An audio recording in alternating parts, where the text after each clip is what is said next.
Has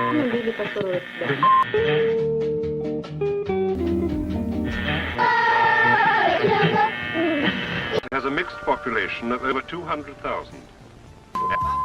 Waswahili wanasemanga mshenzi ndio yule asiyojua atokapo. Umeshasikia hiyo Swahili? It's a revolution time. Hear what I'm saying? It's a revolution. Ukombozi wa tatu ni ukombozi wa hela, pesa, umeenda. Kwa sababu hakuna uhuru ambao unashinda huo. Twende tufagie wote, wengine wote out. Fagia wote waondoke. Hii ni kurasa mpya na kuna washujaa wapya ambao wanakuja. Tukomboe hii nchi kwa economic revolution. Umeshika?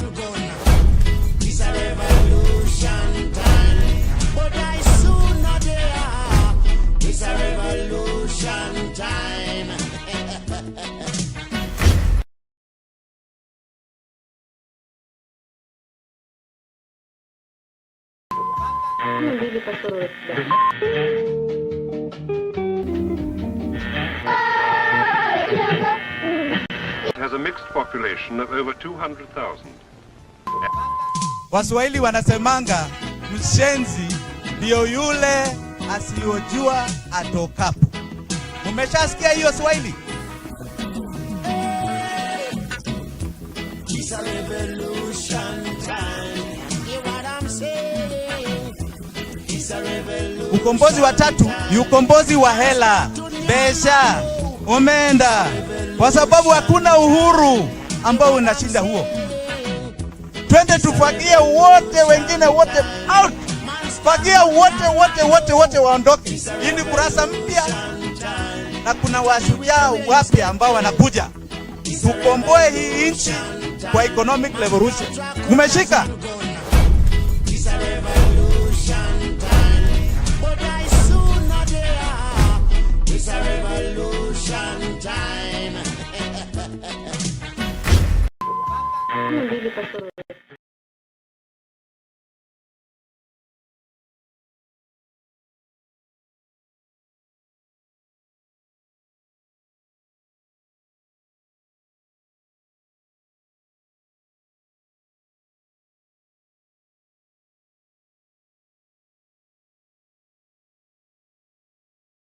Thank you.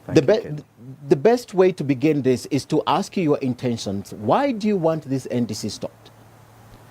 Let me put it this way, Ken, and I think it's important to understand. The law is the one that is going to stop the NDC. The law has not been followed. The constitution of the party is very, very clear. Article 7 of the constitution says every 5 years, you have a presidential nomination process in an NDC. It's clear. It's clear. This NDC does not have a notice for an election. It's missing in the agenda? It's completely missing in that notice. Okay. The second thing is that they have been selective in the composition of the NDC. The people who are attending? Yes. The constitution is also very clear of who are the members of the NDC. For example, they talk about branch executive committees. That is in the constitution. Here, they've changed it from branch, which is a constitution, which is a constituency, to county executive. Okay. How did they interpret that? So instead of having 290 executive committees, you're talking about only 47. Okay. That is against the constitution of the party. The law is the one that is going to stop this NDC. The body language of ODM, Jimmy, seems to have shifted and they seem to have decided on their presidential candidate. Perhaps that's the reason why it's missing in the agenda? How did they decide? Last year, they opened up a process. This is the mockery. They opened up a process, Ken. In January, that closed in February, where they asked anybody who is interested in the nomination to put in their papers and pay a fee of 1 million shillings. When they closed it in February, they said it is suspended, it will be reopened at another period. It was suspended. It was suspended. Okay. Those were the words, suspended. So how have they decided on this candidate? Who is this candidate? Because I remember 2 applicants at the time. Yes. So how have they decided? We went to ODM headquarters in August, and we asked them. They told us, in fact, their own party leader, our party leader, Raila Odinga, has not applied. And in fact, the pressure was as such that they have to have an executive committee that opens it up again. In fact, they gave us a timeline of 1 month. We wrote a letter. We have never been responded to. They have completely ignored even any. Who are we, Jimmy? Who are we? We wrote a letter. Who are we? I did. Okay, you. I did. Okay. I did. I did. You wrote a letter that has never been responded to. In fact, we've written 3 letters. Don't you think you were late? If they suspended it in February, opened it for 1 month and suspended, 2 other candidates, prospective candidates who had applied, also pulled off. That's Governor Johan, Governor Paranya. And there's no candidate as at now. But the body language, Jimmy, this is your party. I mean, you're still a member of, you are a member of ODM party. What is the body language? What do you mean body language? The body language? language is everyone supports Raila Odinga's presidency in the campaign trail. Has he said he wants to be president of ODM? That's the same thing. The body language So is there a rule for Raila Odinga and a different rule for any other member? He's campaigning, you're also campaigning. So in the short, because we are going to... No, Ken, let's be very clear here. Yes. Are there different rules for different members of this same party? Because the rules are in the Constitution. How do you have a rule for Raila Odinga and a different one for Jimmy Wanjigi? When did you decide you want to join the race? Because by Feb you hadn't joined the race. When did you make the decision? I made the decision in an announcement in September. In September? August, September. That's about 7 months after they had suspended it. Yes. All right, we're going to talk about this, Jimmy, because it's key and it's close to your heart, the fact that they're blocking you. But first, we take a break on News Hour. When we come back, we are going to exhaust that discussion because Jimmy has taken a step and he says that if the NDC is not suspended or called off for that reason, that one of the missing agendas is the nomination of a presidential candidate, the like-minded members of ODM are going to go to court, right? Including him. So when we come back at the top of the hour, that's where we begin. There's a lot to discuss. Stay with News Hour. We're back in a moment.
It has a mixed population of over 200,000. Waswahili wanasemanga mshenzi ndio yule asiyojua atokapo. Umeshasikia hiyo Swahili? It's a revolution time. Hear what I'm saying? It's a revolution. Ukombozi wa tatu ni ukombozi wa hela, pesa, umeenda. Kwa sababu hakuna uhuru ambao unashinda huo. Twende tufagie wote, wengine wote out. Fagia wote waondoke. Hii ni kurasa mpya na kuna washujaa wapya ambao wanakuja. Tukomboe hii nchi kwa economic revolution. Umeshika?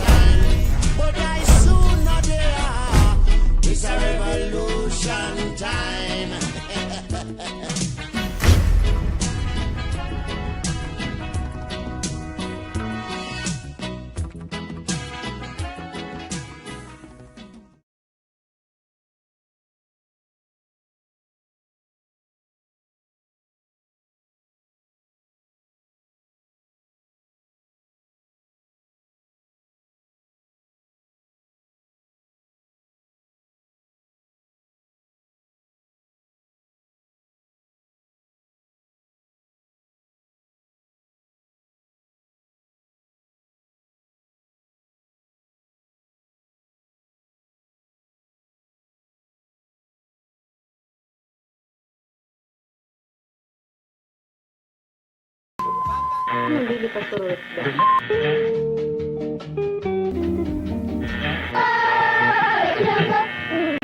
It has a mixed population of over 200,000. Waswahili wanasemanga mshenzi ndio yule asiyojua atokapo. Umeshasikia hiyo Swahili? It's a revolution time. Hear what I'm saying? Presidential aspirant, and of course the businessman. That's how we have known him all along. We're talking about that in a moment. But let's take you back in history, 2017 to the day today. However, today we're skipping one day. So we're looking back at on the 9th of February 2017. The reason why this headline is important because the IEBC has just finished registering numbers. So right there is the voter numbers looking good, and we can smell victory on page 13 of the Standard on that day. This is Deputy President then, William Ruto, saying this. But let's talk about education because the CS says that the examination for 2021 is ready now. New stringent KCSE and KCPE rules released. That was a headline, as 20,000 teachers are shortlisted for promotion. And away from that, the late Mark Toh loses 25,000 acres to squatters. Now, this was the headline, but there's a beautiful picture, if I may say so, of the senator. Now, the senator with a smoking gun. That was Senator Paul Njoroge. You remember what happened at a Shell petrol station in Naivasha? That was the headline then. To the date, today. So, away from that, let's begin our conversation tonight with Jimmy Wanjigi. Thank you so much once more. I know I cut you short. You're very passionate about the fact that your own party has decided you are not needed anymore in the party, especially as a presidential aspirant. They don't need you. You can't deny that fact. Ken, first and foremost, I didn't welcome you. Karibu Westlands, these are my offices. I welcome you and your good crew. We are very happy to have you here. You are welcome visitors, unlike the visitors who came not too long ago. You are very, very welcome, so thank you for coming. I don't know whether the party has decided they don't want me. They have not communicated that. All I'm saying, and all I'm insisting, and it is not because of Jimmy Wanjigi. It is because of the constitution of the party. Mm-hmm. I am defending the constitution of ODM. I'm defending what ODM has stood for. This is a party that began in 2005. And the basis of it was a movement that led to a no vote. And it won that no vote. It is supposed to have been, and its principles are very clear, a democratic party. Let the people decide. Its constitution is very clear about the people. So you cannot have different rules at different times because of particular circumstances that are decided we don't know where. Mm-hmm. You're given a rule book, it's the constitution. Follow it. You cannot ignore the fact that some of us are bona fide members of this party. And we believe in it. And the way you treat me is going to be the same way anybody who is seeking any seat is going to be treated. Any seat. So let's be very clear. If it is a sham, it will be a sham for the MCA, for the MP, for the senator aspirant, okay, and everybody else. Okay. So you think, okay, why would you think the ODM is bent on doing this? Aside from the constitution, Raila Odinga has been at the center of this party for the last 15 years, if I may say so. And he has contested for president on the ODM ticket for all those years. I mean, it's just natural that he would contest again at this particular point, and that's why we see a lot of withdrawals, Jimmy. I don't know why you say natural. You know, in established democracies, normally when you lose an election, you hand over to the next people to try the next election. You can't be a perpetual candidate. You've seen it in America. Where do you have perpetual candidates? You can't always be the one. It means somehow you are unable to win. So you must give the party a chance to reinvigorate itself. Mm-hmm. You must. You can't be a perpetual candidate. And if that is what my party leader is doing, then if he feels, and they feel, that in any manner or form he's still the candidate, subject us to a democratic process. And let's see who wins. And let's see who wins. Okay. You want to take the NDC, it's a subtle threat that you have now made, that if they don't call off the NDC, you and the like-minded members of the ODM party will pursue this in court. I mean, there are so many ODM members who have tried to go to court against some rules and laws that have been made within ODM constitution, and they've never succeeded. Why do you think, as Jimmy, you might succeed to take ODM in court? Let me correct maybe an impression you have. Let's be very clear. I want an NDC. As an aspirant for the seat of presidency, I want an NDC, but I want a properly called NDC. Okay. So we are very glad it was called. We are saying they have not called it according to the law. And we shall challenge this. Okay. But I can assure you, this is an NDC we want, we've been praying for. In fact, we have been trying to call it ourselves, because there are provisions in the same constitution where delegates can call it themselves. So we are very happy that it has been called. Okay. Do you believe if an NDC was called and this agenda was among the many or among the few, you would win a nomination for Hands down. Hands down. Is that the reason they don't want you to contest? I think you better ask them that. What do you think is the reason? I believe they seem to have some issues about my candidature, because they have been extremely silent from all quarters. And they know what I have contributed to this party, almost to the extent of losing my life. So you should ask them that question. You came to ODM in pre-2017 election. There are people who've been there longer than you, Jimmy. I don't know whether it's a question of the length of time. Because as I said, everything needs to be renewed. Like even plants, everything renews itself. It cannot stay forever. Some of the officials who have been there have never even been elected. We need a process where there is a democratic election, Okay. even of officials. The party needs to be renewed and revigorated. Okay. I'm going to talk more about ODM, but I want to know, you wrote the letter to the Secretary General. That is the procedure, to write to the Secretary General.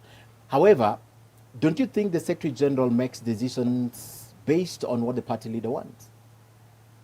That may be so, but that is not the provision of his job.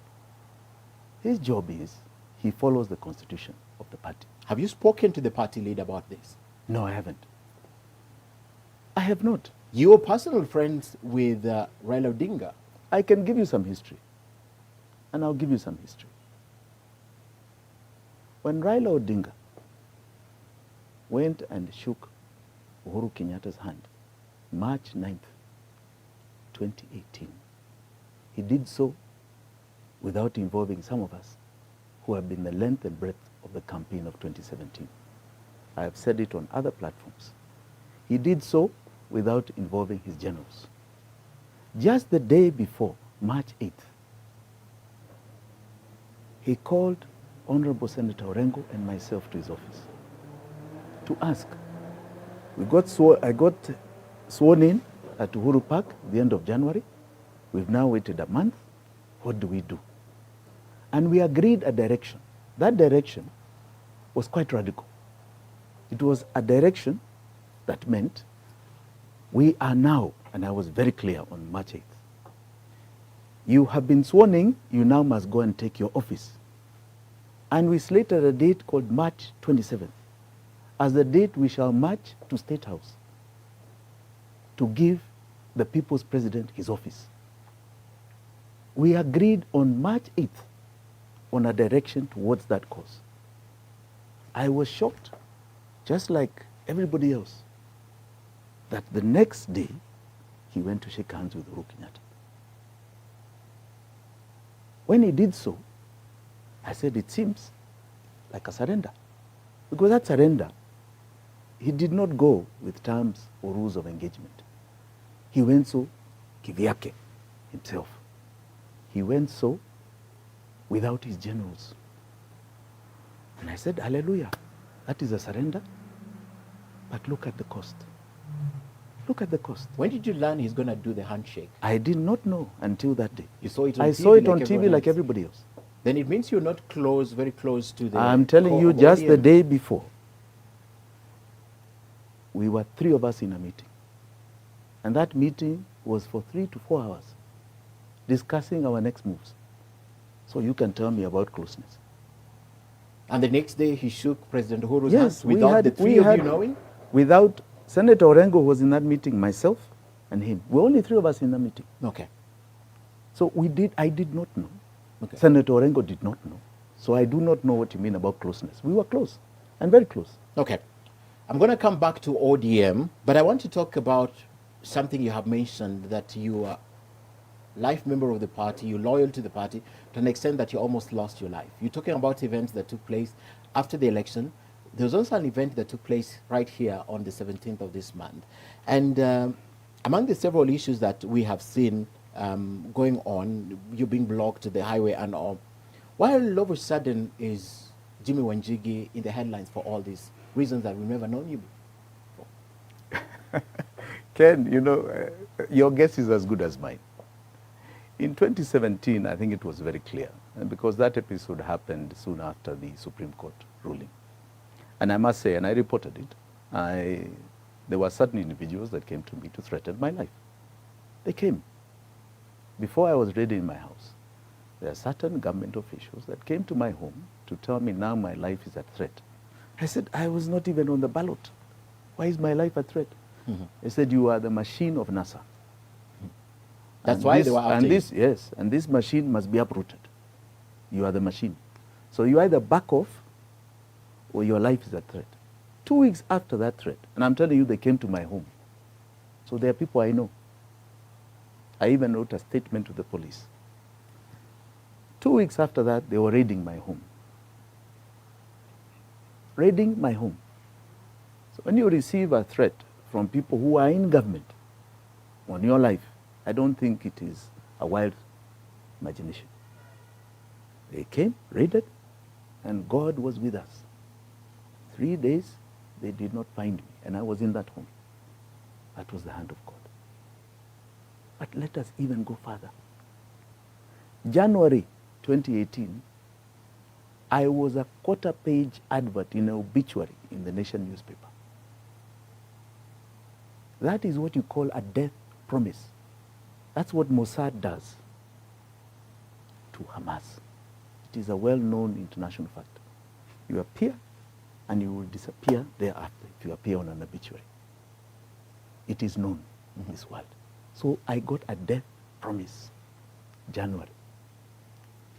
Come February, after Miguna was deported, they come to try and grab me on a highway. They go after that to even try and arrest my father for crimes or reasons we know nothing about. In fact, whatever it is they were trying to do ended up nowhere in court. Zero. I wish the same force they had used to come for us and come for me, they had used the same force in court. Let's go further. Mm-hmm. Now, another election, 5 years later. So for 5 years, Jimmy is okay. Now an election year, in these premises here, at 9:30, just a few days ago, people dressed like they're coming for terrorists here in space gear, covered from head to toe, armed to the teeth, terrorize us for about 18 to 20 hours. Again, we go to court. I wish they had the same vigor. We go to court, hakuna kitu. You actually left. Zero. Yeah. No plea, no charge, no bond. Because they had orders. The video is now playing. I think it's playing on air. That's the time that they busted into your office after 18 hours. What was going through your mind? Because you were standing there watching the door being broken. What was going through your mind? I was actually thinking about the safety of my son. He was here. He was you? with me. Okay. Yes. I was thinking of the safety of my son. I was thinking of the safety of a very good friend of mine, because Steve was here, and my lawyer, Willis. Actually did not want them touched. I did not fear what would happen to me. But I was very concerned And in fact, in the room, I told them, please stay very far away from me. They shoot at me because we could see them in the camera. They had come with their guns aimed as though they are looking for a terrorist. I said, please stay away from me. Don't come near me no matter what happens. They can do what they want to me.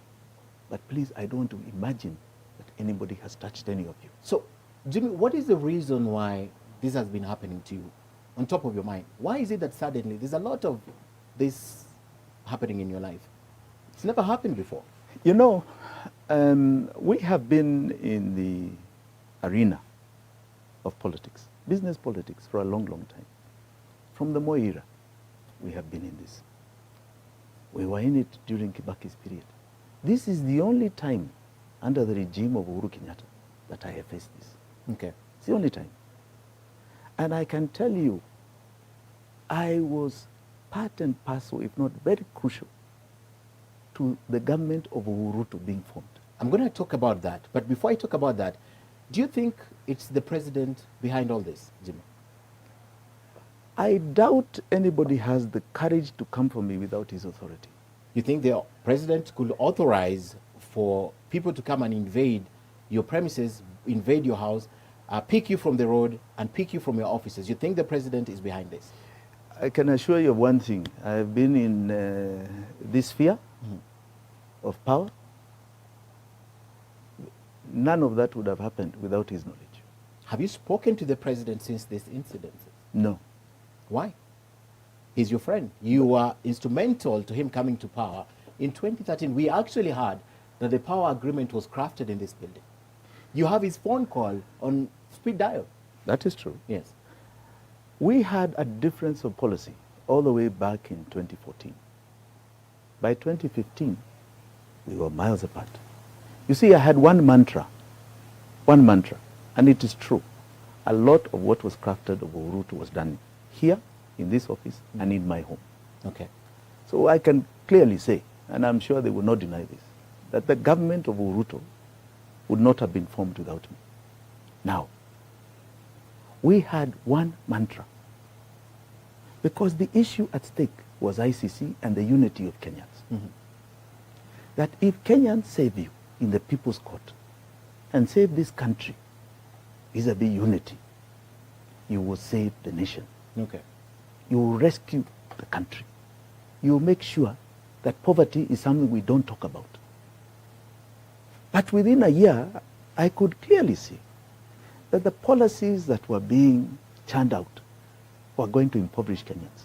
And one thing I'm very glad at is that now we have statistics to prove it. Okay. Just a few weeks ago, before you go on, Ken, KNBS came out with figures that said between 2014 and 2018, 2014, the poverty rate in this country was 38%.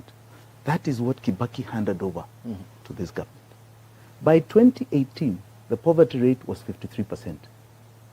In other words, 53 out of 100 Kenyans do not have 200 shillings to live per day. That tells you a failure of policy. A failure of policy. And I could see it and noted it very early.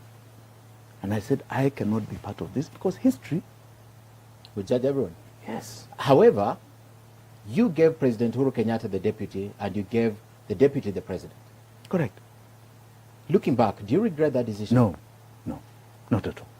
Not at all. You have just spoken about failure in policy. You gave Kenya a president and deputy president that has taken us where you want to take us away from. I agree. Do you regret that? But there is something that was achieved.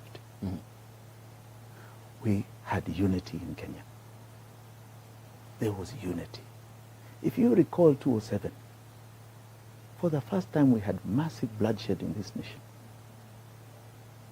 We had two communities that had shed blood, that had come together on the table for the sake of the nation. We had unity of purpose. We even told ICC and Wazungu, we will solve our own problems. That was patriotism. Without that unity and security, there's nothing else. Okay. So for that reason, I can tell you I'm very proud of having achieved that, of having been part and parcel.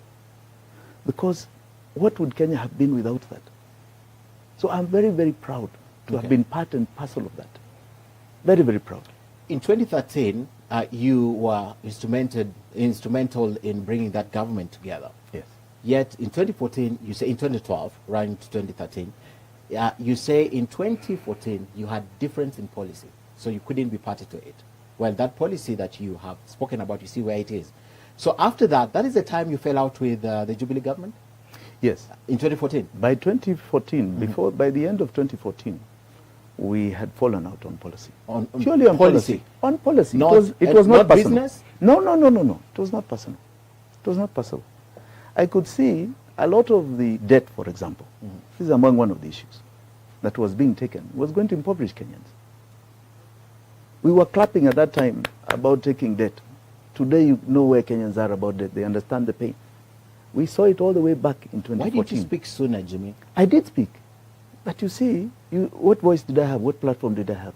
Is that why you're looking for the platform? No. I spoke, hold on, go slow, Ken. I spoke to my friends who were in the front, who were in government.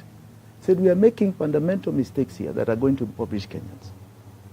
By 2015, when they were not listening, I called my friend Raila Odinga, because we had maintained a friendship. I think it's important you know that we were friends from all the way back in 1991. Okay. I called him and I said, I think I have a template for the next election. And that's where, if you recall, in 2015, we started talking about corruption. We started talking about corruption. And we were very open. Ahead of the election? Ahead of the election. No, yes, it was starting in 2015. Yes. That far, 2 years before. Yes. Because that's the time you start getting defined. We made enough noise that even the president went to parliament and put down a list of shame. 2014? I was very happy because he was confirming that there was corruption. We then had issues like NYS that came up, which we made sure went to public. We made sure Eurobond, again, it was a tangible thing. And imagine Eurobond up until today, it has never been solved. There's no Auditor General's report. And I don't know why the media, I repeat again, I said it on Citizen a few months ago. Why have you not asked for the report on Eurobond of the Auditor General? Where is it? I think you should say, why have we not been given, not why have we not asked? No, because we you have the asked media, you know, this is a responsibility you also have as a watchdog. As a watchdog, there are some very incomplete stories, and you must play your role. You must play your role. Okay.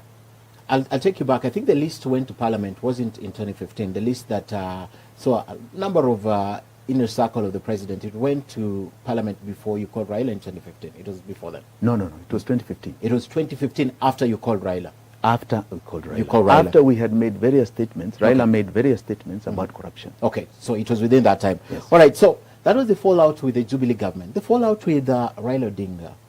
2017, you campaigned for Raila Odinga. You were at the forefront. I covered that election. I was wherever there was news, and I saw you quite passionate about this. I was. Yes. I must say. You're passionate about it. I was Have very you lost passionate. that passion for what you believed in 2017? Oh, no. It's been reinvigorated. I am a very charged person. I'm actually very excited about this election and this period. What happened is betrayal. Betrayal. I was saying earlier, the handshake did not take into consideration what had happened in 2017. Okay. 2017, we had a nullification from the Supreme Court of a declaration of a president. First in Africa. Look how far, under the new constitution, we had achieved democracy and reforms. Brave. The country was invigorated. Invigorated. We thereafter saw an sham election in October of a single candidate, more or less, where even that candidate was competing with the non people who have not gone to vote. That is what he was competing with. We went, because of that sham election, all the way to January, the end of January, where Raila Odinga was in the capital, took an oath of president. That is the ultimate defiance. That mood, because I can tell you I was there. I was there. The mood in Uhuru Park was one of liberation. That this yoke of being controlled by certain people in power, what I call internal colonization, is actually going to leave us and free us. Then what do we do with it? Ends up in a personal handshake where nobody knows what is going to come out of it for the people. We have calculated a total of something like 82 people who were shot by police bullets during that period. I'll tell you why we have calculated. Because in my suit with the Nation newspapers, because the suit is on an obituary where, fortunately, I'm still alive. I say, the people who lost their lives, whatever I'm to get from the Nation, I would donate to those people. Because they lost lives. Nobody has talked about them since that time. You have people like Mijungu, who had the courage to stand up and administer the oath. And you've seen him being disenfranchised as a citizen. An attempt to try and disenfranchise him. You have seen over and over, one case after another, including the sister of Raila Odinga, Ruth, who is still in court today for incitement of that time. And many other cases. Nobody has thought about all that in 5 years. You have seen something else. Electoral reforms. What did we achieve that time? The same Chibukati, who was the returning officer, who certifies results, is still in office. And the Supreme Court was very clear in its declaration. Illegalities and irregularities. 5 years, he's still there. Protected by the Constitution. Protected by the Constitution. Not only by the... But we could have removed him. Isaka's son was protected. Yes. But our demonstrations removed them. Our tear gas Tuesday and Thursday removed them. So don't tell us about the Constitution. Wananchi have got the capacity. Wananchi. And this is the time I'm calling on people to say enough is enough. This system is rigged. From when you are born, there is internal colonization here that must end. Okay. So the real reason why you parted ways with Raila Odinga perhaps is more of before your declaration to run for president on ODM ticket. I was telling a story. Yeah. The story goes up to here. That soon after, because, you know, I think this is a time for testimony. You know, I keep saying that this is a time, you know, Kenyans must know what really happens. And I'm prepared to speak. And these are not secret discussions. They must know what happens because it's their lives. We must cure something called political illiteracy because it's the worst form of illiteracy. Okay, it affects all our lives. Everything you are is politics. I'll come back to that. What happened is that we met formally at Kenneth Matiba's funeral in Murang'a. And Kenneth Matiba was an icon to the second liberation. That weekend, I had a long discussion with Raila Odinga, all the way in Masai Land. He came to pick me up, we went to Masai Land. And he told me, Jimmy, you may not be very happy with what I did. But I want to tell you categorically that my agreement with Uhuru Kenyatta is that I am retiring. Raila told you he was retiring. He is going home. That was his last election. He went on further to tell me that in all sincerity, I have not had a friend and a partner and somebody as resilient in a campaign like you. You espouse a lot of what I believe in, what our party believes in, what this nation needs for change. And I want to encourage you to enter politics. You have done enough in the back. You must come out and start being in the front. You must remember, this is somebody we have looked up to for many years, saying, I have total confidence in you. Being a leader, and in fact, he was very clear. There's no other post for you. It is just presidency. There's nothing else. What is ahead is presidency. We have had 3-4 occasions of such discussion. I'll tell you even here that when the nomination of ODM was being opened, he called me to his office and asked me to put an application. And I said, this is too early. It's too early in the year. I put in an application. It's too early. These are things that are done a year. I don't know why they are rushing to do it January, February, almost 2 years to an election. So this is not something that has just come. Okay. But he's not the only one. I also know what I can do for this nation. Okay. I'm going to talk about what you can do, because you say you have a wide vision. But even apart from talking about what you can do for the nation, I'd like to know why you think the nation can trust you with that. But perhaps the other question, all right, I'm told I have to take a break, Jimmy. When we come back, I'd like to talk about that. But first, you have been very consistent in the campaign trail since you declared Fagia.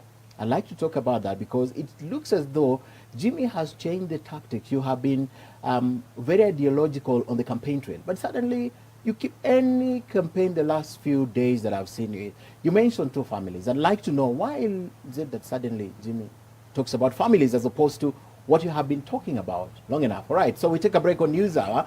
When we come back, we'll start from there. We'd like to know the credentials Jimmy Wanjigi holds, apart from being that businessman, also a political businessman. What else is it coming on the table to convince you that you need to vote for him? But first, a break on News Hour. Be back in a moment.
From Westlands, this is Kwacha House, the official offices of Jimmy Wanjigi. I guess this will be your campaign secretariat also. No, actually, we are opening up another office. Oh, you have opening another up? office. Oh, yes. right. Yes. So tonight we're talking about Jimmy Wanjigi, the man. He is an ODM presidential aspirant. He's also a businessman, a political businessman also.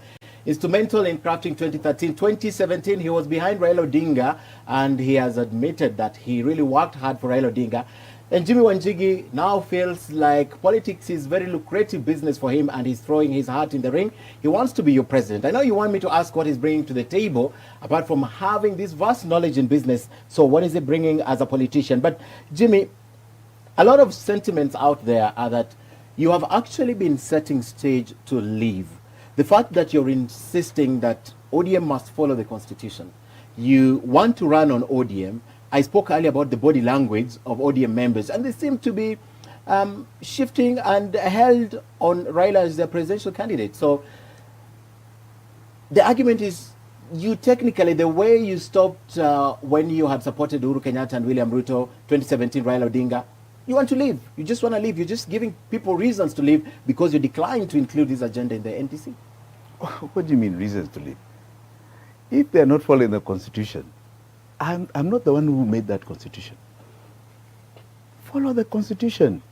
I've asked you over and over again, when did Raila Odinga become a presidential candidate of ODM? Where was this decided? Where did it happen that has excluded all of us who are interested in this? I don't want to leave. Why do I want to leave? But I can assure you, if there is a method that is used contrary to the constitution of ODM to decide on that candidate, they will live with their consequences, and I will live with the consequences. That I assure you. They will live with the consequences of that decision. And I myself will live with the consequences of that action. Because I am going to defend this to the very end. To the very end. To the very end. And the court is the very end. Let me ask you. No, the court is not the very end. Okay. The people are the very end. Oh, in terms of... The people. The people will are make the sovereign ultimate and decision. supreme. Okay. Yes. Let me try and twist this a little bit. If ODM would today decide to call an NDC, the way the constitution dictates, following it to the latter, right? And you go to the NDC at Kasarani, at Moi State, wherever it will be, and you're not nominated, will you stick in ODM? I'm not nominated. You're not nominated for president. If there is a free and fair process, I'm a Democrat. Why would I not stick? If they follow the rules and the constitution, and there's a free and transparent process, why wouldn't I stick? Why would I exit? Okay. You saw that in 2007. In 2007, you had a candidature of Musalia Mudavadi for the same party. You had Joe Nyaga. You had Balala. You had William Ruto. And you had Raila Odinga. They stayed. The Pentagon. Yes, they stayed in the party. They went through an election and they stayed. It was transparent. In 1997, I think that was probably one of the best in DP. You had a contest between Mwai Kibaki and Dubai from Meru. That even ended up being televised debates, where they were debating about the policies and direction of the nation. They had a nomination process in DP. Dubai lost, he stayed in the party. So why wouldn't I stay if there's a transparent process? If you look at my letter all the way back in August, September, I was very clear. Please tell us the rules, advertise the rules. I want televised debates. I want us to be transparent and open. I want to invigorate this party. I even went out and started opening offices where there were no offices. And some people started fighting me. From within the party. I'm popularizing the party. What is wrong?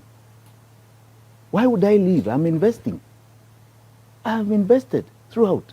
Okay. And I'm saying, apart from investing my time and my mind and money, this is about time that we show Kenyans that this party can actually get power. You know, the previous methods, and I want you to indulge me with this. The previous methods in this country has been about coalitions. So you've had people who have briefcase parties, or people who have tribal parties that come to the table and you form coalitions.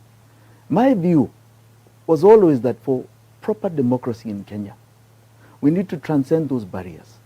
We need to have true national parties that are not tribal, right? So that we evolve maybe a two-party, three-party system, right? Where interests, where even the smallest of communities has a chance to come up. ODM has that chance. And I'm very keen on taking ODM to power. ODM, very, very keen. It has been my wish it has been my prayer that this is one party I can take to power. Okay. I have a formula, I can take it to power. Right? The ideologies it espouses, after all this time, it should be the party in power, not through even a coalition. Okay. The only condition that you're setting here to stay in ODM, if I'm listening to you, I'm listening to what you're not saying, is let this be a fair process. I'll be with you all the way. Yes. And what has happened here is that you must appreciate an NDC is a very expensive affair to call. Very expensive. Very, very expensive. That's why you don't hear of many NDCs. It's very expensive. So here we are, 5 years later. The last NDC was in 2017. Here we are 5 years on. Right? Timely, 6 months to the elections. We have an opportunity to have a transparent process. It's been opaque since we announced our candidature. Completely opaque. Nobody wants to talk about it. Okay. You can't call another NDC. And in this particular NDC, which is slated, you even call it wrong. Okay. Contrary to the constitution. Okay.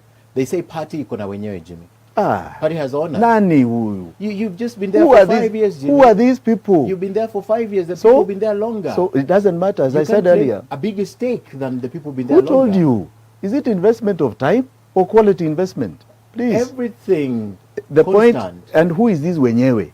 Are they in the constitution? Are they in the constitution of the party? Because you're acting like there's some rules somewhere that That don't applies to involve different that. Yes. Okay. The reason I'm saying that is... Wenyewe ya Yeah. chama, Yeah. Ken, ni wananchi. Wananchi. Members of the party are wenyewe ya chama. Okay. If at all they don't do it, I know you want to fight it to the ballot as a presidential candidate. The other reasoning is that can't Jimmy just walk away at this time? I mean, instead of going to court and doing this, they're adamant. I mean, they're adamant. Look at even the body language of the Secretary General. They're adamant. Why don't you just walk away and find out a good home somewhere that you're accepted? I will not take the body language of unelected officials. Unelected? Unelected Okay. officials as the mood of the party. I would take the membership as the mood of the country. The only elected official there, as of to date, and he's up for re-election, is the party leader. Is the party leader. Okay. Everybody else is unelected All right. in those official positions. All right. Let me put that aside because we have belabored it. You want to lead, you want to be the 5th president of the country. From the top of your mind, Kenyan who's watching, if you had a minute to convince this Kenyan why it's Jimmy Wanjigi and not any of those candidates, what will you tell them? This is the one reason that you have, I'll discuss it further, but this is the one reason why I, Jimmy Wanjigi, am running for president. What would that be? I am going to liberate Kenyans from a very rigged system.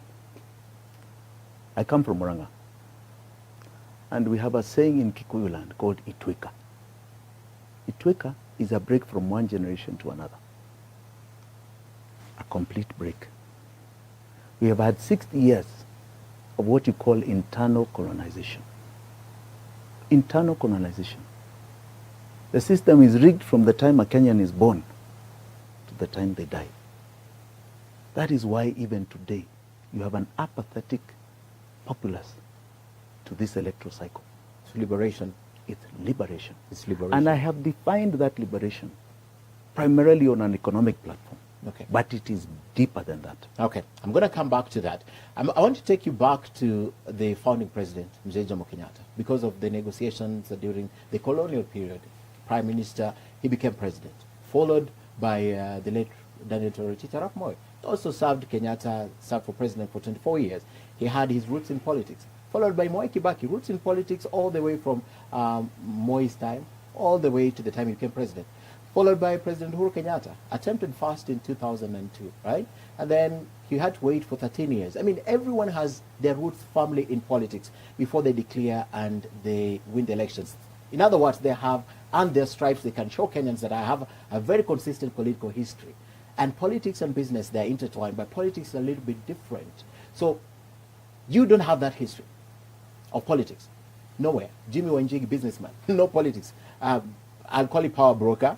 But no political history. Where are you from? That is exactly what I'm saying. This is time for freshness. What has happened with all those people in office?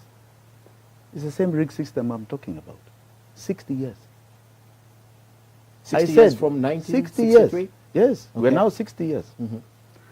I have categorized it in two ways. Okay. The first is that there's a time and a period. We had the first liberation, and this is something even my party leader copied from me.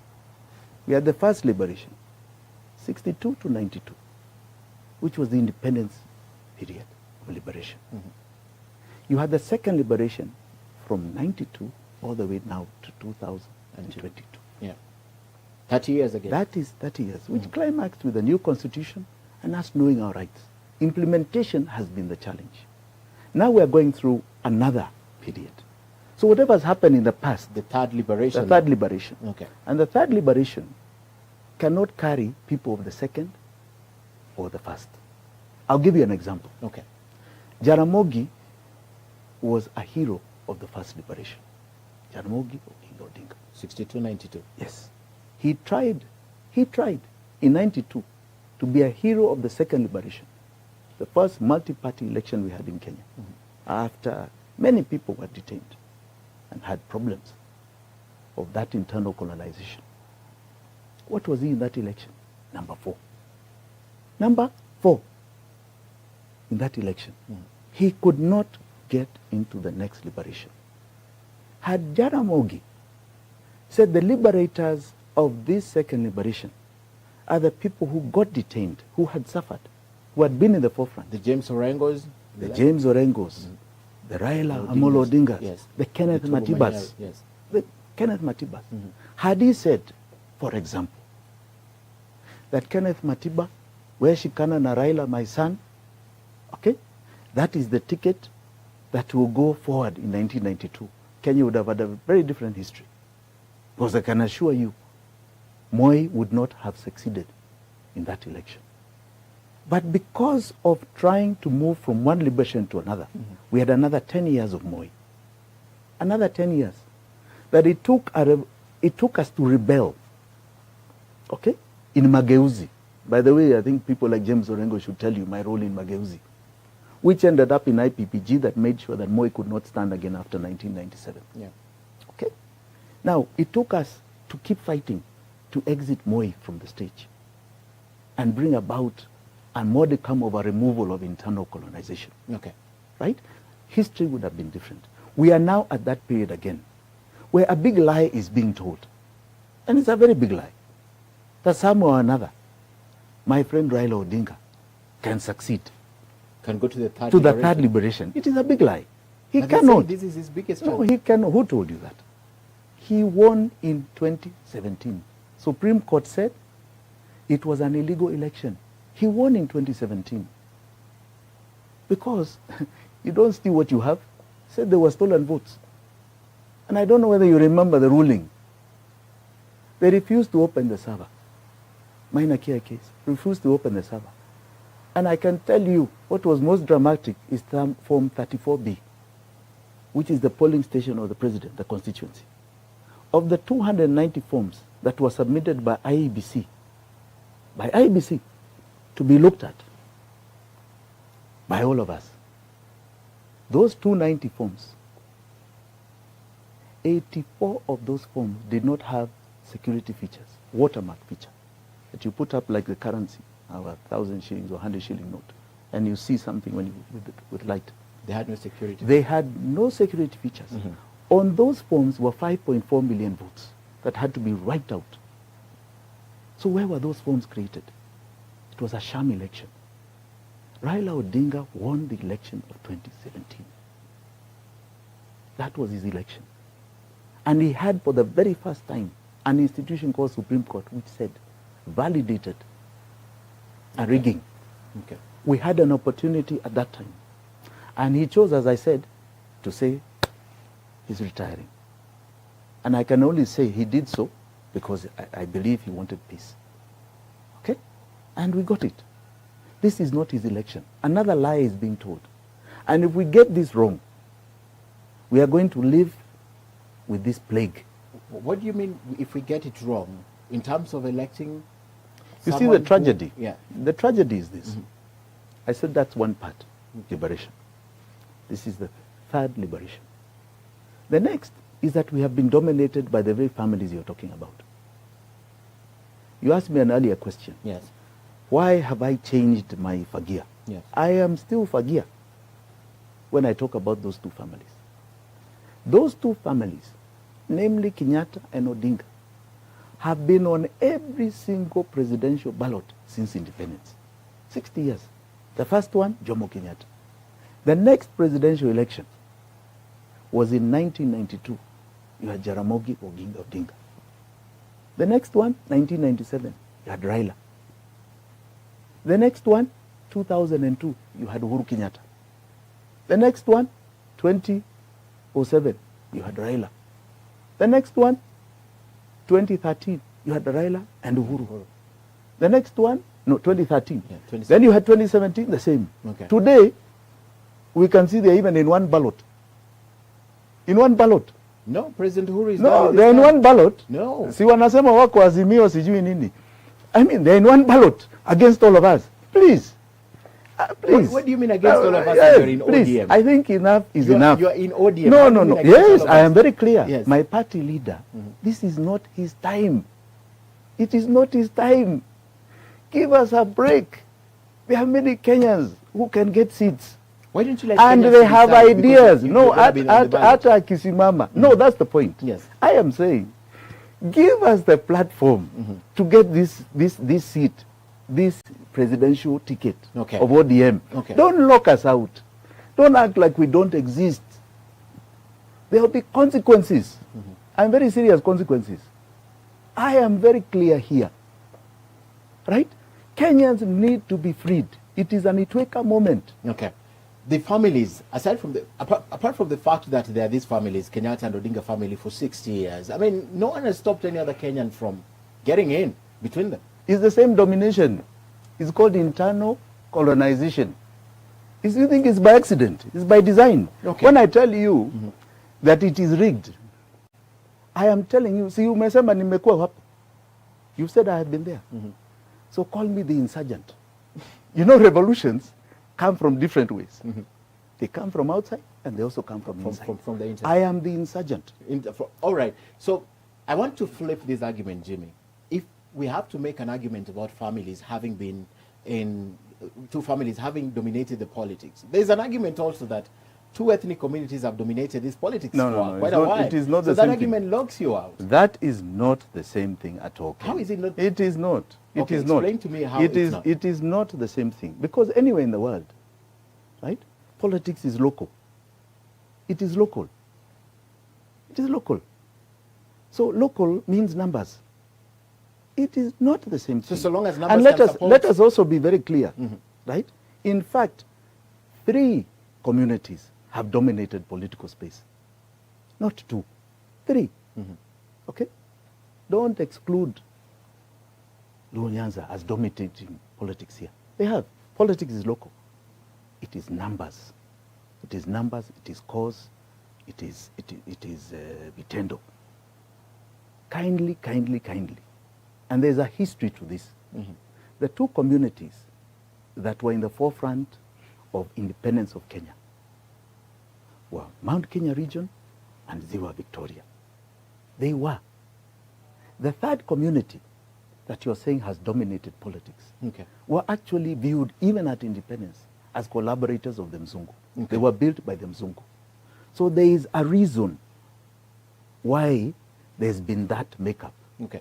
But 2 families is very different to communities, because communities have got millions of families. Here we are talking about 2 families. This is rigged. It is decided. And I'm telling you, I repeat, they are now in one ballot. Okay? One ballot together. Now they are not against each other. They are together. That's what we are saying. We have to break away from this. This is the Itweka moment. This is the time we say we must. It must be about the people. So why I say, because you asked me a question, why I think it is me. I'm an insurgent. I know what has been happening. I have been there. I've been in the makeup of a lot of this that you are seeing today. And I know how the system called internal colonization has rigged it against every Kenyan that is not part and parcel. And it starts very basically this way. The colonizer, the Mzungu, who started this, made sure that the people are subjects and they are the lords. The people are subjects, they are the lords. You exist to feed them. Internal colonization is not too different. There is nobody here that is serving the people in leadership. Self-interest? It is the people, it is self-interest. It is the people that are serving a government. Okay. It's not the people who are lords. It's time that the people actually are the lords, like you've seen in democracies elsewhere. You think it's possible?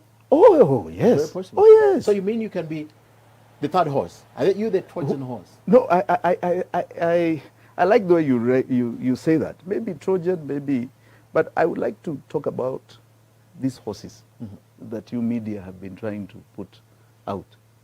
How are they two horses? You said that I did Uruto in 2013. You said it yourself also. That was one horse. Yeah. That horse metamorphosized into Jubilee in 2017. That horse has now metamorphosized. One arm is UDA, the other is Azimio. It reminds me of COVID pandemic, which is the same virus. It mutates into Omicron, Delta, Sijui, I don't know what. It's the same thing. So which are the two horses? It's the same. It's the same. If you are talking about horses, you are saying we are creating the second horse. This is one horse. What you're seeing there is the same horse. The same policy, same direction. You've heard it. Raila Odinga said he will continue the policies of Uhuru Kenyatta. Administrative continuity. That is the extent of which he is one horse. William Ruto just yesterday said he has been part and parcel of Jubilee's successes and that he is going to rectify, he is capable of carrying on the successes and rectifying what has been wrong because he has been inside. Same horse. Isn't that the same horse? Yes. So we're looking at the second horse. Yes. And you believe you will be the second Oh, horse? absolutely. Okay. I'd like to take a break. It's the top of the hour. But when I come back, I want you to tell Kenyans, because a lot of the comments that we received when we said we're going to have the interview, they want to see the difference that Jimmy can make. They want to see your ideas that you have. I know you're yet to launch your manifesto. But from the face of it, convince a Kenyan who will be watching tonight that this is the reason why you need to wait for my manifesto, and this is the direction that we're taking to get power. All right, we take a break once more on News Hour. When we come back, we'll discuss that. But believe me, there's still a lot to talk about. What is just mentioned about Deputy President William Ruto wanting to own the successes of the Jubilee Party, very important. What about the failures? Don't forget, he was instrumental in putting the two together in power. If they have to take the fall, does he take the fall? I mean, he was part of it. We come back after this short break.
It has a mixed population of over 200,000.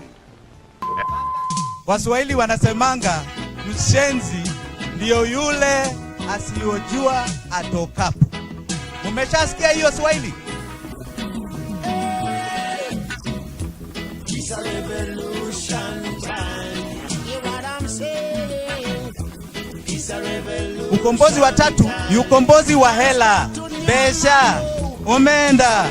Kwa sababu hakuna uhuru ambao unashinda huo. Twende tufagie wote, wengine wote out. Fagia wote waondoke. Hii ni kurasa mpya na kuna washujaa wapya ambao wanakuja. Tukomboe hii nchi kwa economic revolution. Umeshika? It's a revolution time.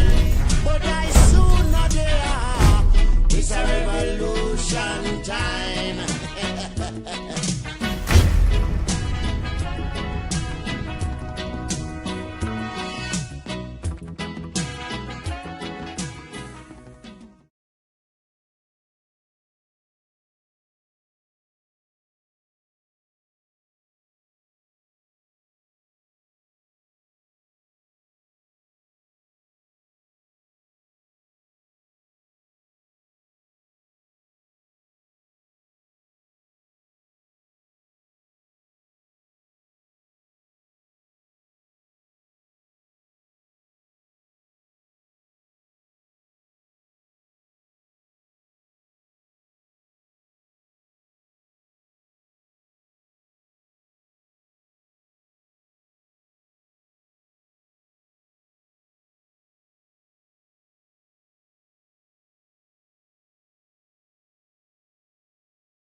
Welcome back. We have about 45 minutes on the clock, so we still have quite some discussion going on here from Quarter House in Westlands. Tonight, our guest on News Hour is Jimmy Wanjigi, ODM presidential aspirant. He says he's there to stay. In fact, if there's a credible outcome of the NDC that is calling for the nomination of a presidential candidate, he has nowhere to go. He's invested heavily, not only through the resources, but also he has been with the party since the transition, especially after 2017.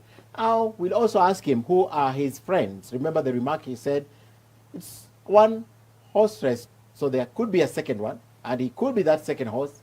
Now, what does that mean for you? We'll ask that question when we come back to discuss politics. But first, you're also very interested in the ideas that he brings on board, the ideas we've never seen. So the first question, he gave us the president, he gave us the deputy president, at least he was part of that team. Now he also claims this presidency, this government has failed Kenyans. Is it taking a beating out of this? Are your friends blaming you for this? Or even you, are you owning to some of the mistakes that have been made by this government before we talk about how to rectify some of them? That's a very good question, Ken.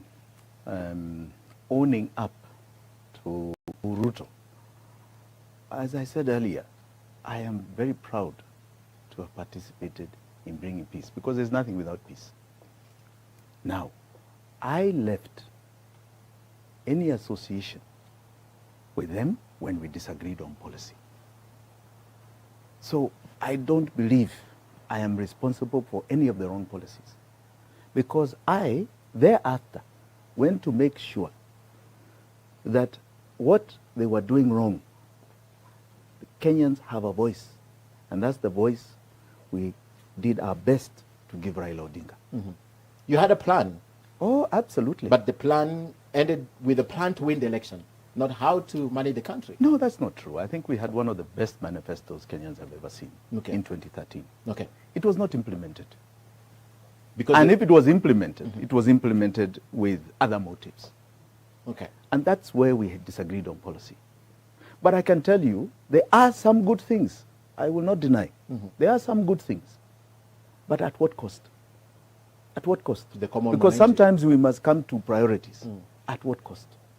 At what cost? But I must say, there are some good things. Okay. I cannot sit back here and say, Uhuru Kenyatta has been a total failure. Mm-hmm. All I can say is that some of the policies have made sure, and I say this of Uruto, because Uruto was there from 2014 to 2018, that you have impoverished more Kenyans than you found. That is a failure. A factual statement? A factual statement, it is, you are failures. You are failures. More Kenyans are poor in the 4 years. 53 of every 100 Kenyans are poor, cannot feed themselves. 53. Yes. And Okay. that's what now I want to anchor. Talk to us about the third liberation. Yes, talk to us now about your plan. I mean, the statistics, you could have it in your fingertips, but what is your plan for these Kenyans? Or is it just you just want to be president? Oh no, you know, as said in very many forums, the decision to go for the seat is a soul-searching decision. A decision because it's sacrifice. It really means, if you were to go by the tenets and the TOR of a president, servant leadership. That servant leadership means your self-sacrifice, your life for the good of your fellow citizens and the world. So please, it is not for my personal. I, in fact, had never envisaged I'll be in the front line of Kenyan politics. Never. I was very comfortable in the back. People smoked me out. But I was very comfortable in the back. But I can tell you the Huruto experience taught me that even if you have the best ideas and the best intent, it could go so wrong and you are responsible. So I chose to come out and disassociate and make sure we fight what was wrong. Fight what is wrong. So this is not selfish. Okay. I want to further say, when I define the next liberation as the third liberation, economic revolution, it is very clear what I'm saying. And this is clarity you will not get from others. There are three tenets to a revolution. One is rescue. The second is reform. The third is reposition. Three tenets. The 3 R's of a revolution. 3. The people need to be rescued. As I said earlier, there are 53 out of every 100 Kenyans that cannot feed themselves. You have poverty right in this city. Right in this city. You have Kenyans today who still live like hunters and gatherers 100 years ago. The people need to be rescued, and we have clear plans for that. The second is reform. We must remove what I'm calling as the internal colonization that is rigged against 99.9% of Kenyans. It must be removed. They must now take charge. I am that insurgent. The third is repositioning. We are a proud, very capable people. There's no reason why we have not taken our rightful place in the world.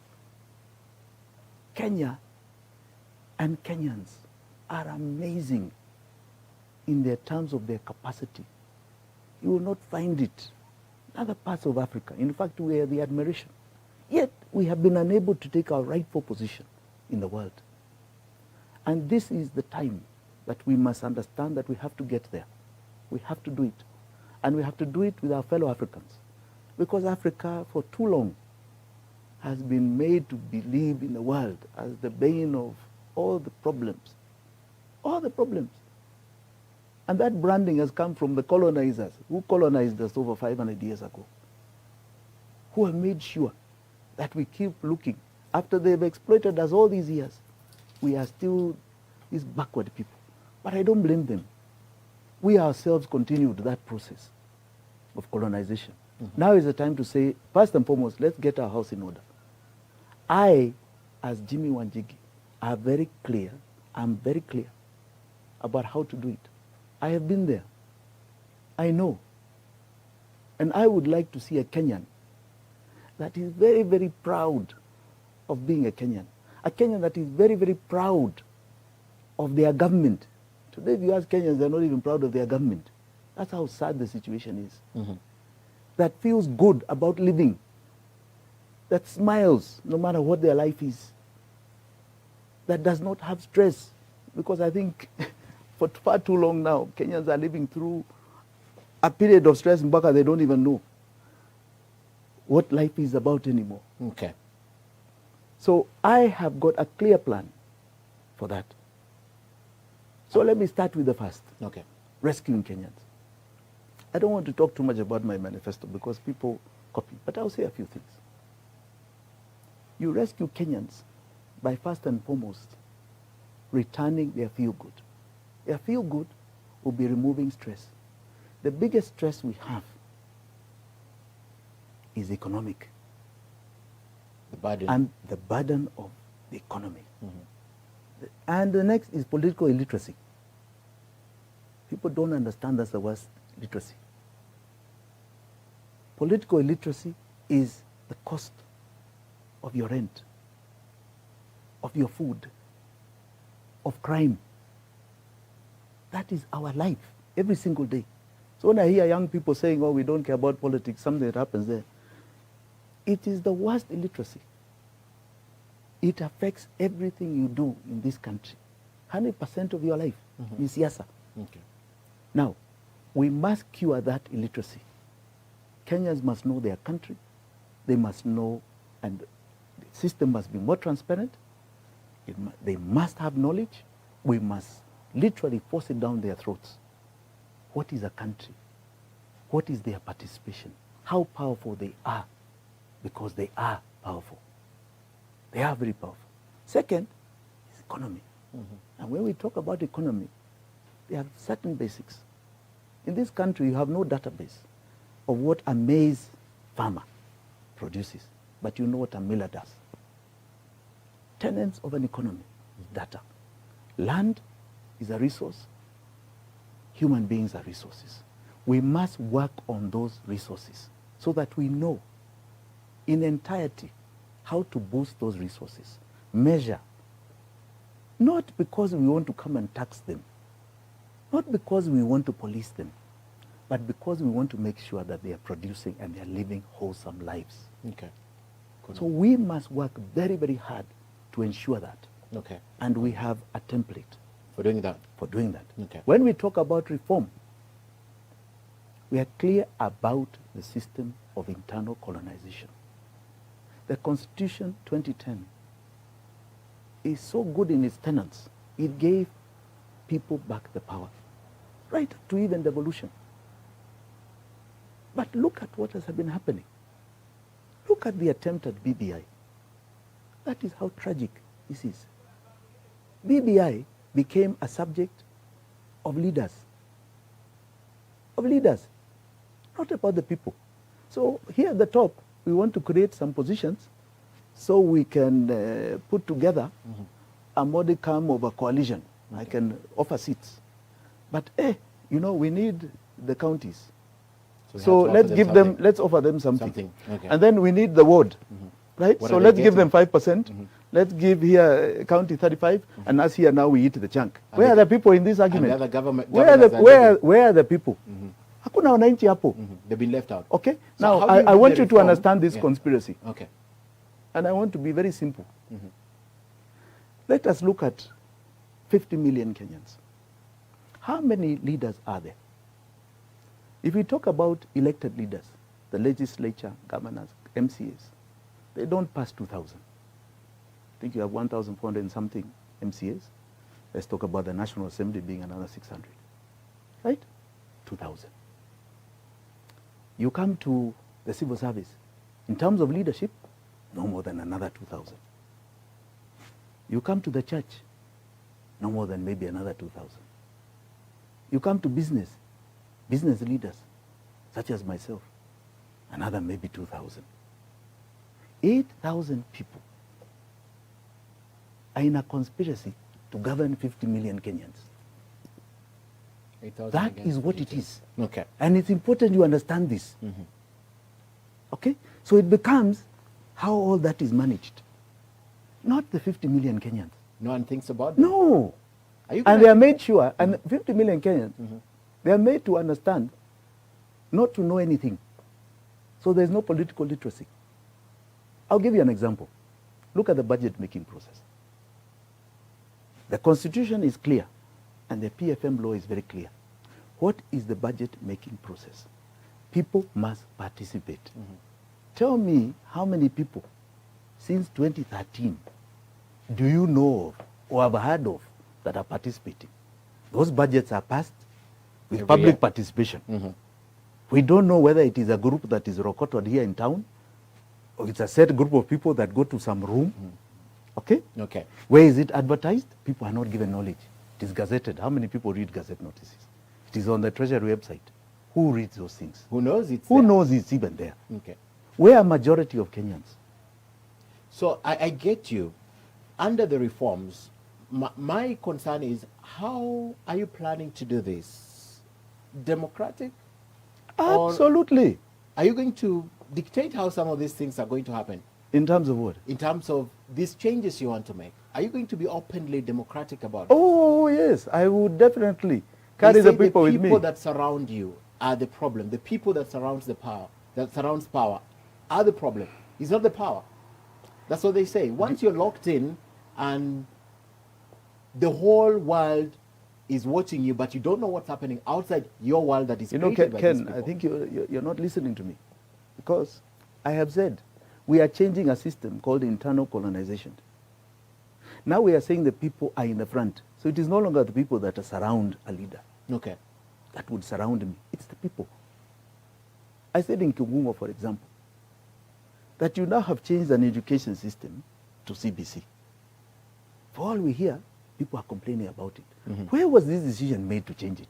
Okay. Where were the people involved? In fact, if you wanted a referendum question, it should have been on that. Okay. You want to change from performance-based to competence-based? Educate Kenyans what it's about, let them have a referendum. That's People- about them. about the but don't people. tell us about positions here Okay. that is taking care of the interests of very few people. Okay. That language, Jimmy, sounds like the language of UDA. Is it? Yes. People Really? first, no Really? leadership at the top. That's how they fought the BBI.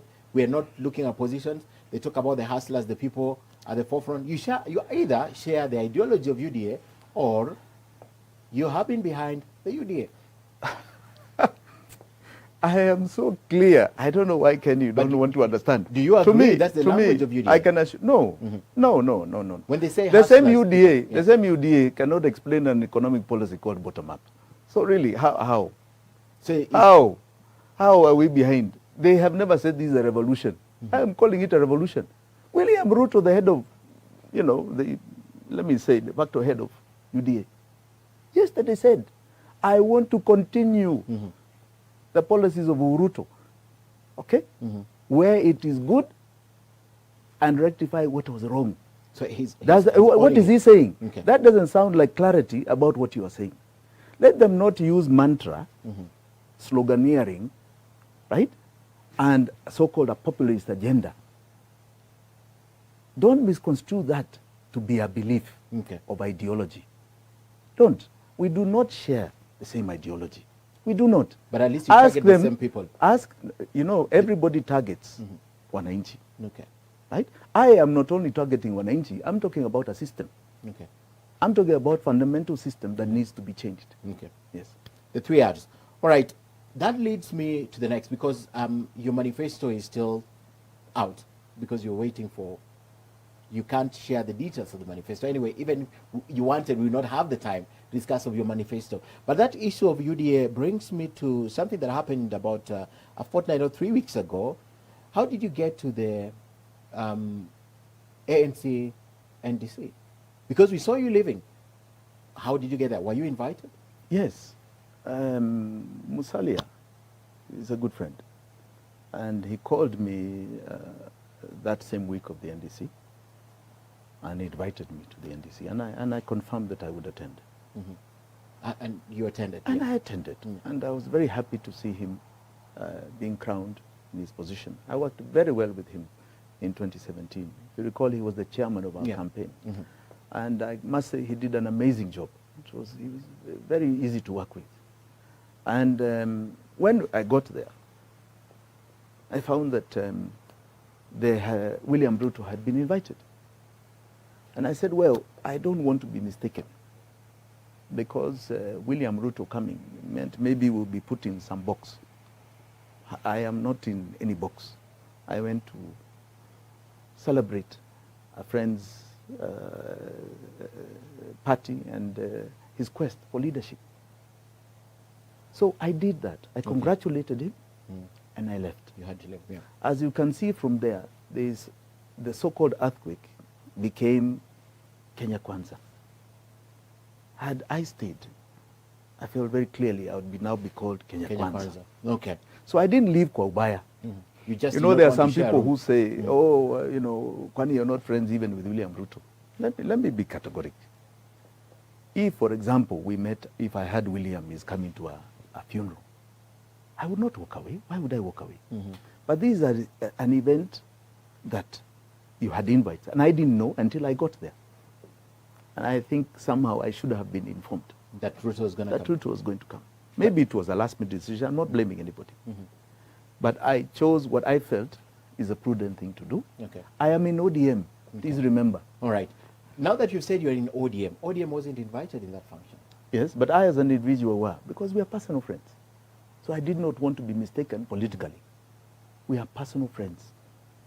Okay. Personal So friends. you attended as a friend. Yes. And soon after that, we saw you with Kalonzo Musyoka. Soon after Musalia Mudavadi left. Another good friend. And I recall, in Kitui, I was also very clear there that I am in ODM, Oka are my friends. I am in ODM. That is my party. And friends walk together. Yes, So a friend of ODM walking with Oka, they're walking together. they're working together. So you're walking together with Oka. Well, I believe the friends work together. I agree with you. Now, if we are going to talk about the conclusion of this process, because I think I know where you're trying to get to, Ken. Friends will come together. But friends will come together on the basis of what I am telling you. Okay. We must come together on an ideology and a philosophy of what happens after August 9th. This is an economic revolution. It's a revolution. And friends come together on that basis. It's about the people. About the people. About the people. Not conveniences here. It is about the people. And if people do not understand that it is that revolution, then we will not come together. Okay. That perhaps lends credence in the notion that you've already made up your mind In which to sense? work with your friends. In which sense? In the sense of ODM is not doing what I want, I will work with my friends. But ODM are my friends. But if ODM are your friends and Oka did not invite ODM and you joined your friends, you're ODM, but you joined your friends in Oka, who are also your friends. Tell me something. Is an ODM and part of the leadership of ODM quoting Oka? Are they not quoting Oka? So how am I at variance? Are they not quoting Oka? That was before. In fact, before, no, they are still quoting Oka. yeah, right now it's more pronounced, but when Yes, that but happened, they were it still, wasn't so no, pronounced. they were quoting Oka. They were even quoting Musalia. In fact, what I find very tragic, very, very tragic. This was the chairman of our campaign in 2017. Then Musalia was a very good man. He was a very good man. I can tell you even the slogan of Nasahawa came from him. And he was an excellent chairman. Then he was celebrated. Now, when he has taken a different political position, he becomes a bad man. And even so-called things that happened in before 2017 are being brought up. You Something that cannot do happens that. to you, You know? cannot, yes. Yeah. You cannot do that. You cannot do that. Is it everybody else that's always at fault? It can't be. There's a common denominator here. Right? How comes when he was the other side, there were never issues? Yes. Now there are issues. Yes. Okay. Even with me. Okay. So, is this a do or die for Jimmy? I In have to terms of liberate what? Kenyans. To liberate Kenyans. Oh, absolutely. It's a do or die. Absolutely. I will not stop. Okay, let's go back to the political parties. Every time you have always crafted a government, and we've gone all the way to the Moi time, and you've been quite instrumental. How does Jimmy Wanjigi benefit from bringing these parties together? You did 2013. Let me just go to the recent history. You brought Uhuru Kenyatta and William Ruto together.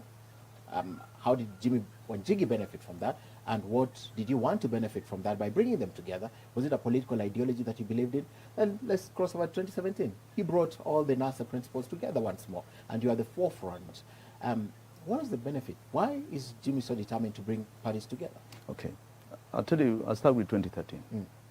2013, as I said earlier, was about peace. Even as a businessman, you can't thrive without peace. There must be peace. So, peace was the first and foremost motive. Peace, this great land of ours called Kenya. Second was generational. Some of us came up with the slogan digital versus analog. We were very keen on seeing generational change. Because as far as I'm concerned, just like I'm talking today, that was an opportunity and it took a moment. We're moving from my father's generation of Mwai Kibaki to my generation. It was an it took a moment, a time to show different kind of leadership. And we had a platform called the 2010 Constitution to implement. Fantastic opportunity to divergently shift from what we had seen in the past. Unfortunately, the policies of my two friends did not adhere to that. So that was my motive. Okay. And when it didn't, I chose to find the analog candidate of 2013 and say, please, this is where they are going wrong. We must educate Kenyans about the disaster. Okay. Now, this is what I keep telling you about conspiracy.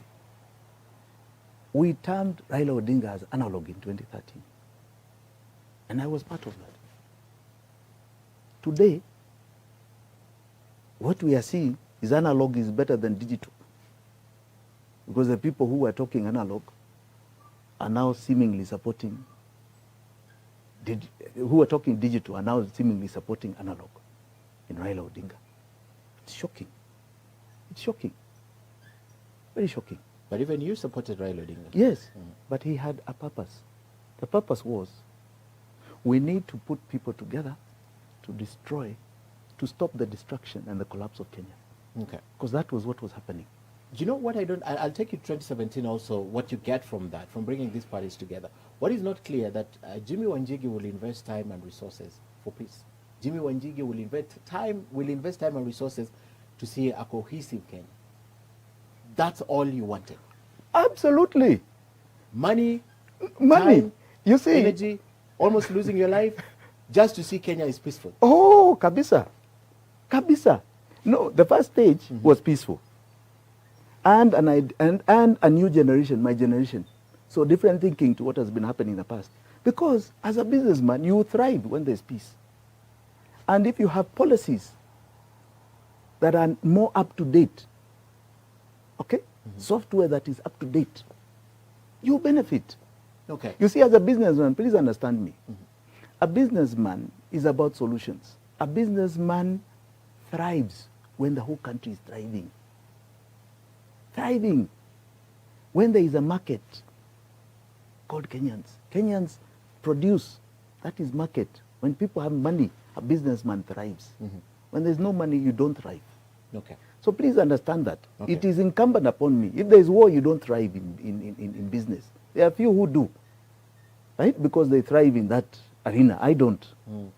Right? I am true to my belief that I would like to see a Kenyan that is free under Article 43, free from hunger, free from anything called a health problem, free of the housing that we have seen all over the country that is dilapidated, free of illiteracy. They must be well educated, even politically educated. You have been That is, you know, because that Kenyan will be a producer, and a great producer. A great producer. That will be a Kenyan with dignity. Okay. You have been around for a while. When did this realization come, Jimmy? I've always had it. I've always had it. But you've always supported different people. They failed It's you. not about people. Yes, I agree with you. People have failed. But the intent has always been the same. I entered politics coming back from school all the way back in 1990, 91. And I came at the height of the second liberation. My father was part of that. He had been victimized by Moi. Kenneth Stanley Jindo Matiba, I used to call him Uncle Ken, was my Uncle Ken. I knew him from when I was little. I watched the man sacrifice his life for that second liberation. A man who, the week he was detained, I had breakfast with him at Lillian Towers. The next time I saw him in Nairobi Hospital, he did not know who I was. I watched a man sacrifice. I watched people like my father sacrifice their lives what they had for liberation of our Kenyans. Okay. So let's be very clear. I have been at it. I even told you about Mageuzi. I have been at it. I'm consistent, very consistent. The problem, you're right, are individuals. Okay. But the cause has always been the same. And I was doing it behind the scenes. Okay. Now I've said that really somehow people don't get it. You're going to do it And yourself. this is the time, yes. To do it yourself? Yes. Tell me, I am that insurgent. tell me, the notion that the subsequent governments have not really supported you business-wise. Which government? Uhuru and Ruto, and of course, they have been in charge for the last time. They have never supported you business-wise, yet you invested a lot, so you hoped that a NASA government would support you. Is that notion true?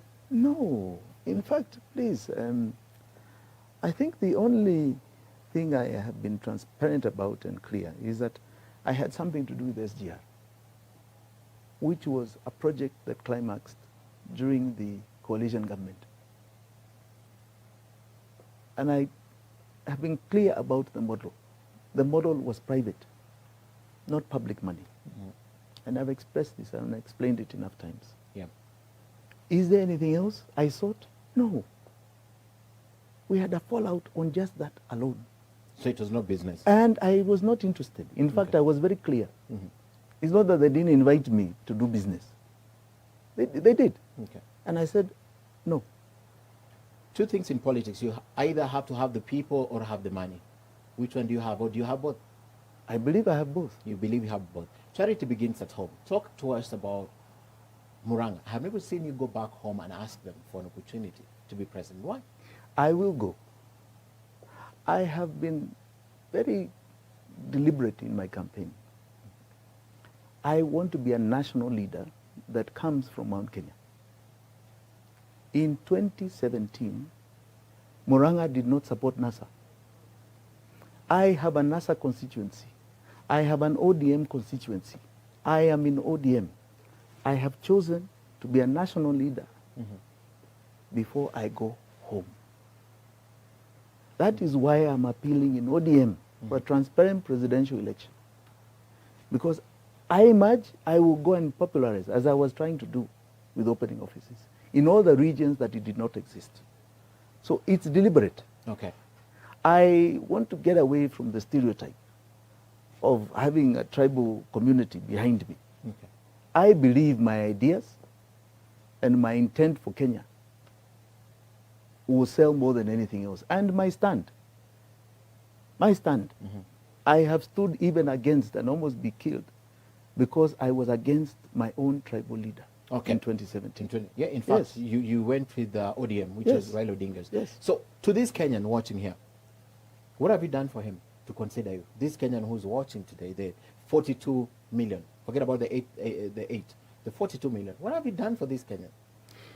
You know, they say that a lot of what you see in the front, it's the people in the front who take the glory. But a lot of people will tell you that, for example, in the Kibaki period, a lot of the development projects that were there, we had a strong input in them. We participated greatly. I've given the indication of Thika Road, which changed the dynamics of roads in this country and highways.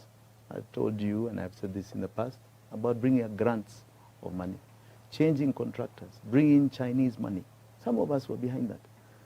At a time, really, just to speed up development, because before it was taking too long. Too long. I think that process has been abused under this regime, but the intent was always clear. I have said categorically that even second liberation, we may not have been in front, but we were there. We were there. We were not the front. Right up to Mageuzi, which we supported. So a lot of the things that Kenyans have enjoyed today, both politically and economically, I believe in big part, we have made that contribution. Okay.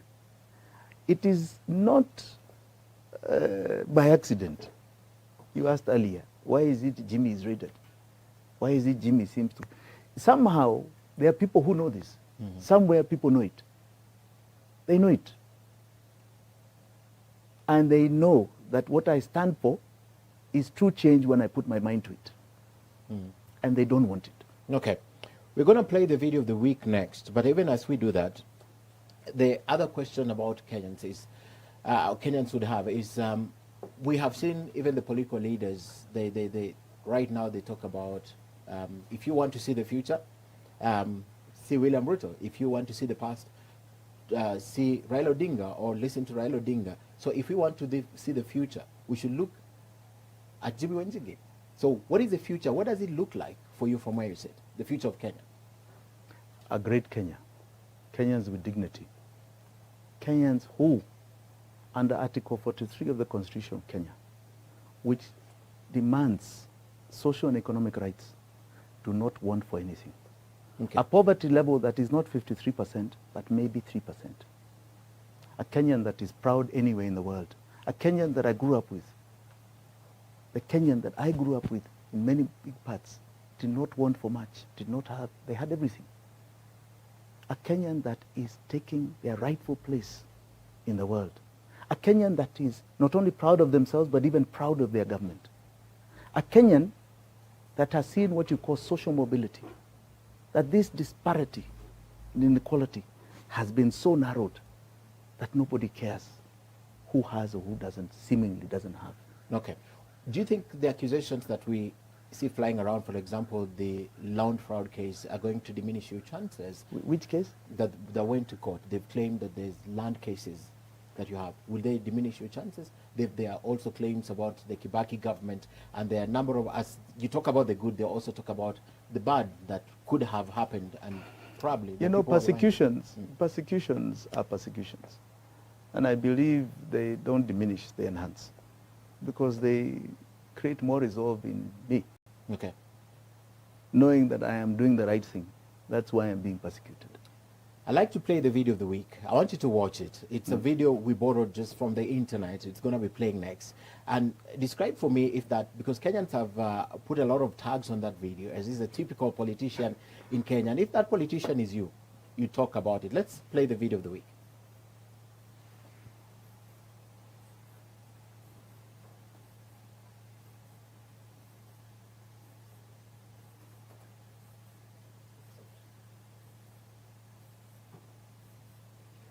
Describe for me if that, because Kenyans have put a lot of tags on that video, as is a typical politician in Kenya. And if that politician is you, you talk about it. Let's play the video.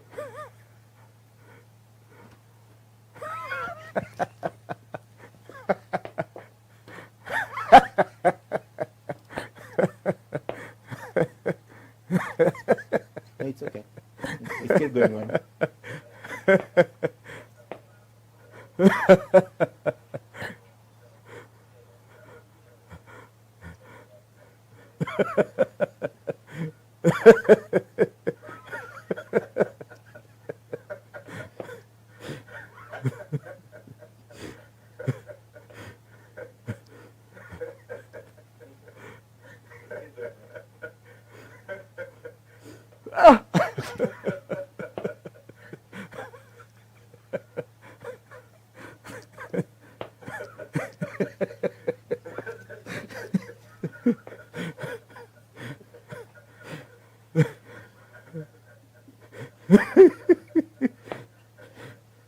Jimmy, that video looks very hilarious. But talk to us about that video. Kenyans say that's a typical Kenyan politician. Yes. Is that you? That is internal colonization. That's exactly what I'm talking about. Take, even what you can't digest. Just keep taking. That is the internal colonization. And that's what we are going to stop. That's definitely not me. That's definitely not me. Definitely not Someone me. would say, how does someone get to the extent that he's so confident that he has the people and has the money if that's not them? Ah, Yes. we are businessmen, my friend. Businessmen do not take. They do not take. They do not. They add value. That is a businessman. They add value. A typical businessman takes a product from here, adds some value, and passes on. They don't take. They add value. Okay. I'd like to finish the show by talking about your friends. Worst case scenario. Kenya, they say you can't win an election without going for a coalition or to work with other people. Talk to me about your friends. You've spoken about ANC Musalem, whatever being your friend. I have heard a language that Kenyans believe is a language of UDA, looking to the people. You're Raila Odinga's friend and you've supported him over the years. I mean, worst case scenario that ODM doesn't honor you in this way. Jimmy, what will happen to you? Let's be very clear. I don't know this language of UDA that is talking about the people. ODM has always talked about the people. Please, let us give the party its rightful place in history. ODM is about the people, has always been about the people. If some people are trying to hijack it now, that's a different thing. But ODM is about the people. And ODM is not the party leader. ODM, it is rank and file. It has always been about the people. It has been the forefront of liberation of the people. So it's about the people. Don't give that credit to UDA. It is ODM that has been in the forefront of that.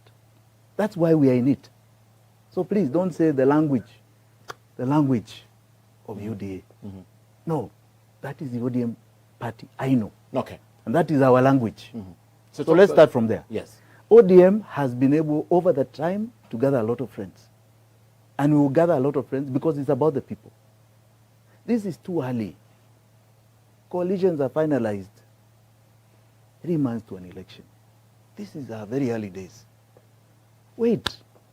Now it is a lot of push and pull, a lot of brinkmanship, a lot of many, many things. Where You are play going best. to see Where you play best. Where you play best. Kabisa. You're going to see a lot this month and early next month. And then wait for May. Okay.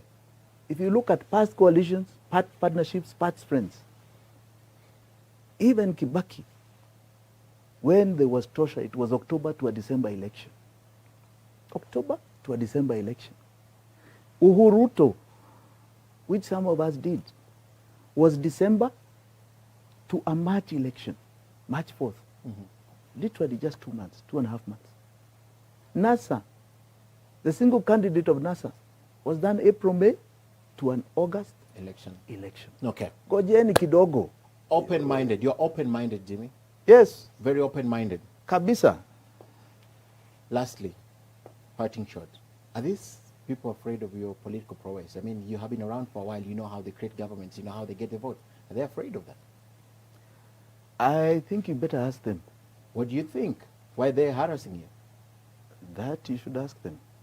It can only mean that I represent a change they don't want. A change they don't want. I think that's a good place to end the show tonight, unless you have something else to say. Thank you. Thank you, viewers. Thank you, Ken. Thank you all. We love our country. Kenya, we are Kenya and Kenya is our business. It's you to decide. Jimmy Wanjigi speaking to us tonight. Thank you for hosting us. Thanks to your wife and family also. Yes, thank you. Asante sana. And on behalf of the whole crew, thank you so much. Damien Evans earlier on the show on sign language. Thank you for watching news. My name is Ken Mijungu. We do this again next week. Same, no, not same place. Don't come here. But you're We'll most be still- welcome. Yes. We'll do the same show, same time, that's beginning 9 p.m. And thank you for watching. Remember, we go off air, but we are online, and Jimmy is on social media Yes. at Jimmy Wanjigi, Jimi Wanjigi. On Twitter, engage with him, engage with us. We go off air, but we're still online with the show. Have a good night, and God bless. God bless you. Asante sana. God bless Kenya. Thank you. Asante sana, brother. Thank you. Very good.